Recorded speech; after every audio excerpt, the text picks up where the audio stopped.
عظیم مقدس شہداء کا جو سفر آزادی ہے یہ جشن آزادی تک جو ہے وہ جاری رہے گا، اور ہم تجدید عہد کے طور پر آج مقبول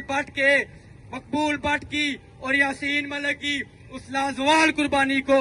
گواہ بنا کے یہ عہد کرتے ہیں کہ ہم جموں کشمیر کی آزادی، اس کی خود مختاری کے لیے کسی بھی طرح کا نہ کمپرومائز کریں گے، نہ اپنی جو ہے وہ کسی طرح کی کمزوری دکھائیں گے۔ ہم تمہاری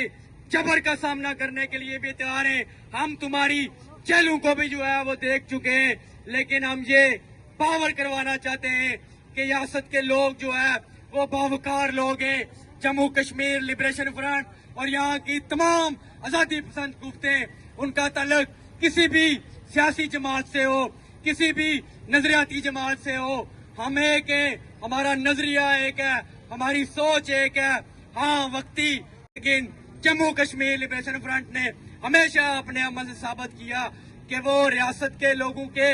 جو جماعتی اتحاد ہے، جو قومی اتحاد ہے، اس پر جو ہے وہ بلیو رکھتی ہے۔ ہم تمام ان قوتوں کو یہ کہنا چاہتے ہیں، میں آج کے اس پروگرام کے توسط سے بھی اپنے قائم مقام چیئرمین جناب راجہ مظفر صاحب کا وہ پیغام بھی آج کے دن کی مناسبت سے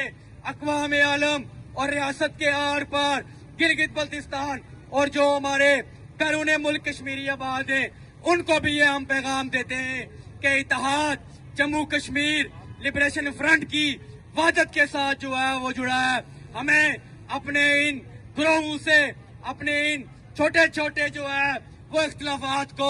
پس پش ڈال کے ریاست کی وحدت کے لیے شہداء کی قربانیوں کو سمجھتے ہوئے جو ہے وہ آگے بڑھنا ہے، اور قائد تحریک امان اللہ خان کے اس فلسفے کی بنیاد پر اور ریاست جموں کشمیر کے عظیم سپاہ سالار جناب محمد یاسین ملک کی قیادت میں اس جماعت کو، اس تحریک کو منظم کرنا ہے اور اس تحریک کو اپنی منزل مقصود تک پہنچانا ہے۔ لوگوں یہ یاد رکھو، یہاں